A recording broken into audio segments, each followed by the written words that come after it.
knock on our door. Come and knock on our door. We've been waiting for you. Been waiting for you. All right. 10:30 here at KLFT. It's a Wednesday. That means it's time for Vibrant You. What is our subject today, people? You know what? We are talking about online security today. Online security. Yeah. Well, welcome to Vibrant You Live. My name is Bo. I'm Jane. And I am Nathan. And last week we talked about emails. We talked about a little bit about getting something new like a Gmail or an Outlook and some security tips with passwords. So we're going to kind of transition that into online security in general. You know, what that means, some tips and tricks around it, and you know, what you can do to stay safe while you're online. This week we're going to be talking about privacy and tips. For me, I have a background in marketing, and so this is a little bit of a fun topic for me, just to pay attention to the demographics of people, advertising, how to get the most bang for your buck in advertising. Mm-hmm. And we have been, as people, we've been doing this forever. So, I mean, if you think about it, you know, most of our addresses, phone numbers, a lot of that stuff's been personal information in the phone book or stuff like that. And then you get into the online world or the advertising and marketing world, you know, newspapers, magazines, everything these days is ad-based, and it's been like that for a long, long time. So marketing and advertising companies, they're really trying to get as much of their data in their hands as they can about the demographics of their customers and when to target them and how to target them best and stuff like that, for sure. You know, and some of that, you know, not all of it's going to be negative or nefarious. You know, a lot of it's positive. I mean, like we talked about before. I think you should explain what nefarious is. Yeah, we were just talking about. I learned that word today. As did I. It's so ready. All right, so nefarious, I guess, just means like evil or negative, or you know, criminal activity would be nefarious, stuff like that. So malicious is, I guess, probably a synonym. So not all of it's negative though, or nefarious, as you were. I mean, if you're watching Nickelodeon, you're watching kids programming, you're probably not going to see your beer commercials and your car commercials as much as you're watching like a football game.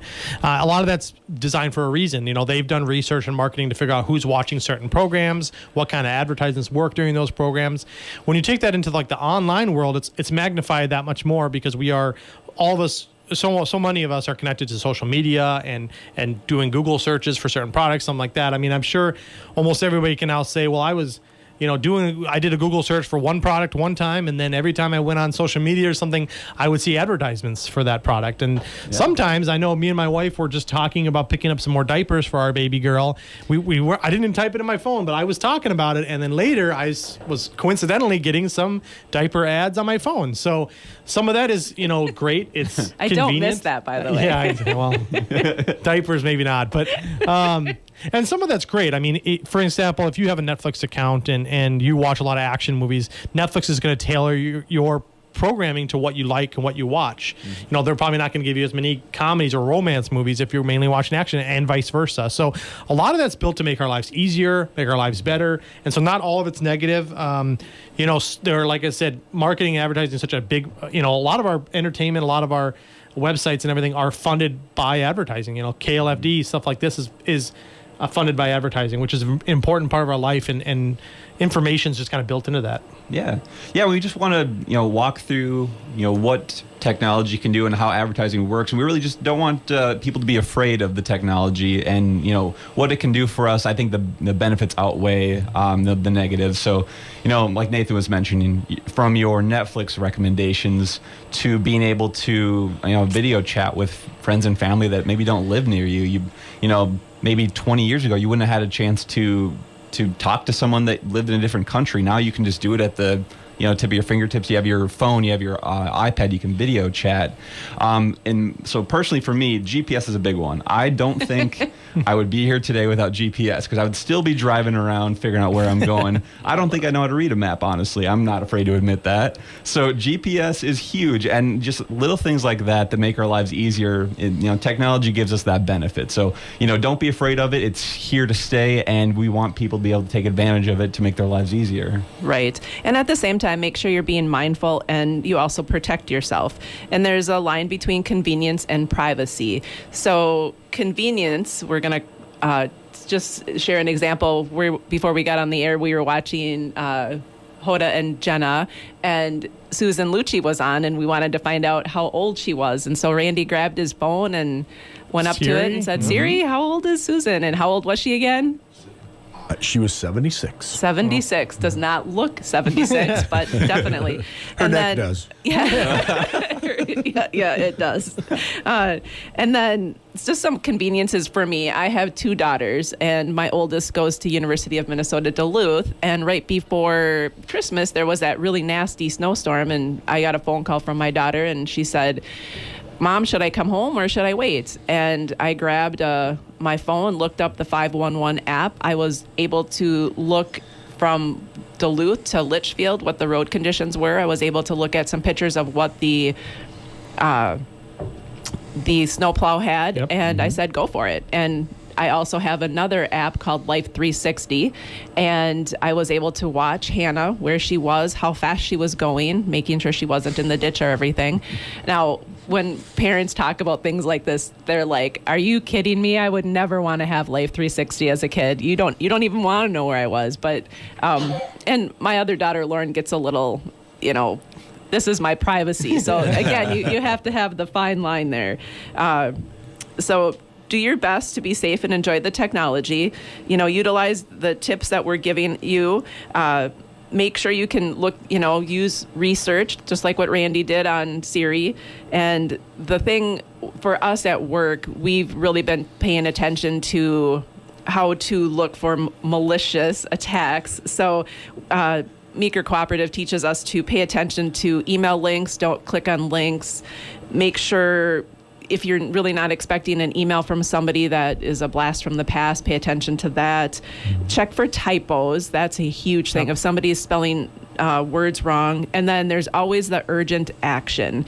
It's not urgent. Take your time and think before you click. The other thing, too, is at work, we get phone calls from our customers or our members, and they're concerned because we have called them or text them saying that they have to pay their bill.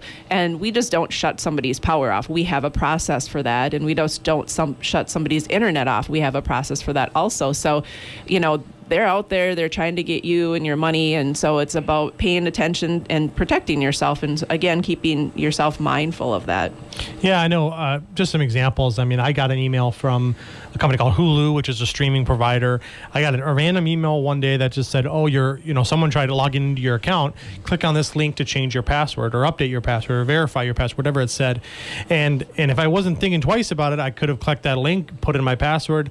But if that had been from a cyber criminal or someone, with ill intention, they would just have my password. Then I click on that link, I give them my password. So if you get a phone call, a text message, an email from Amazon or your bank or Apple or whoever you may have an account with, if you get an email asking for, or a text or call asking for immediate action, I always recommend, don't do anything with that link or that phone call. Hang up the phone and call your your bank directly, or go to the website.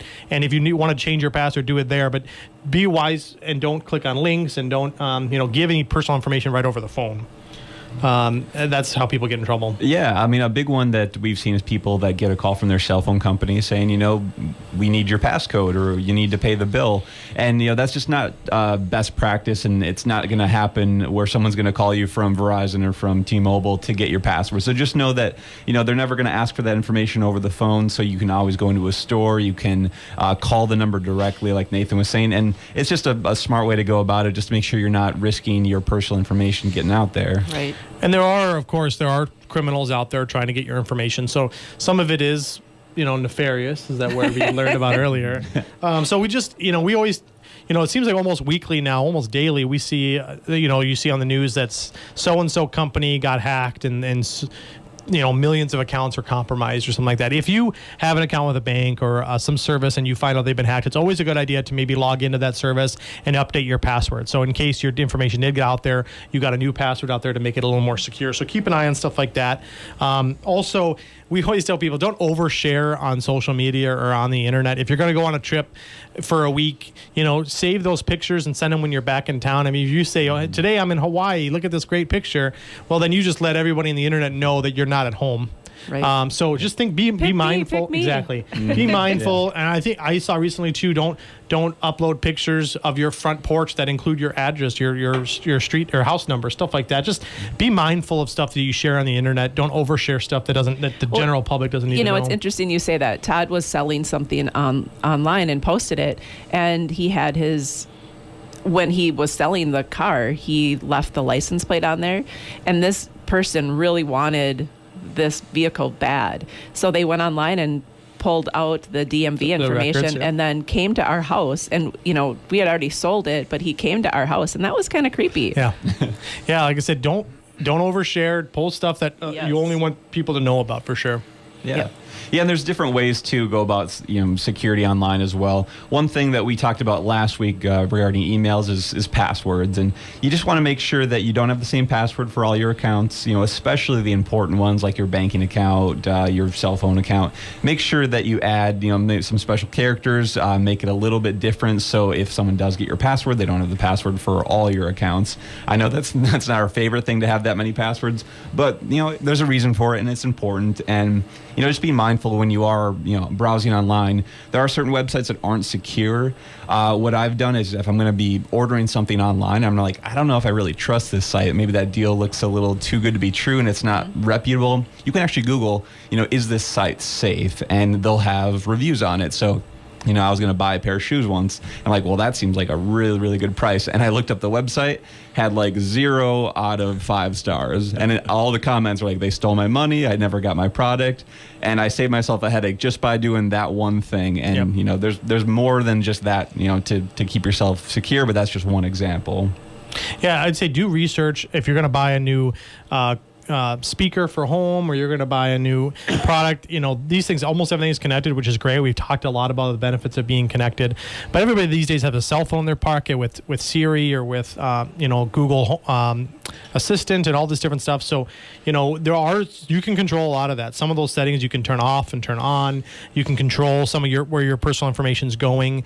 I know most cell phone providers nowadays, they actually have you can opt out of some information sharing that they do.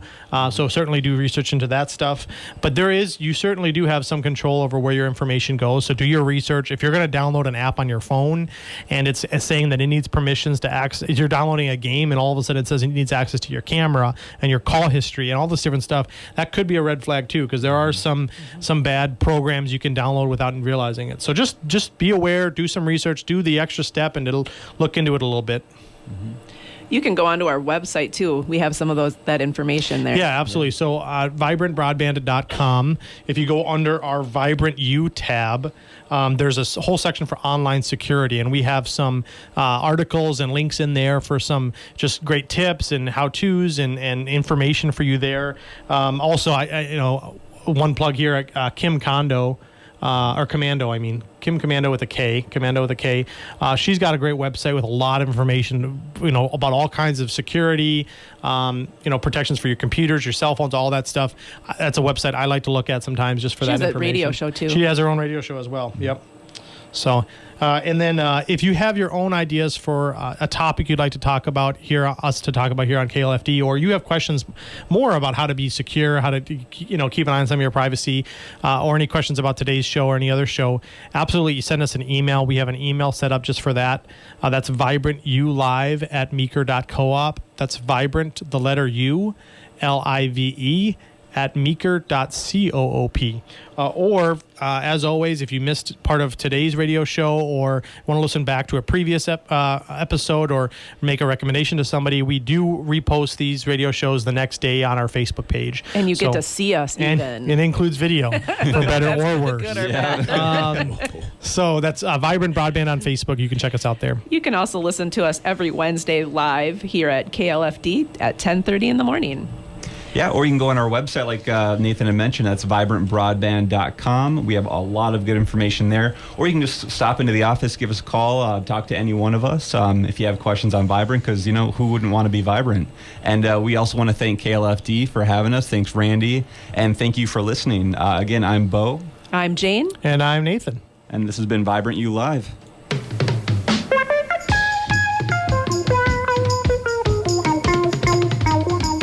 Come and knock on our door.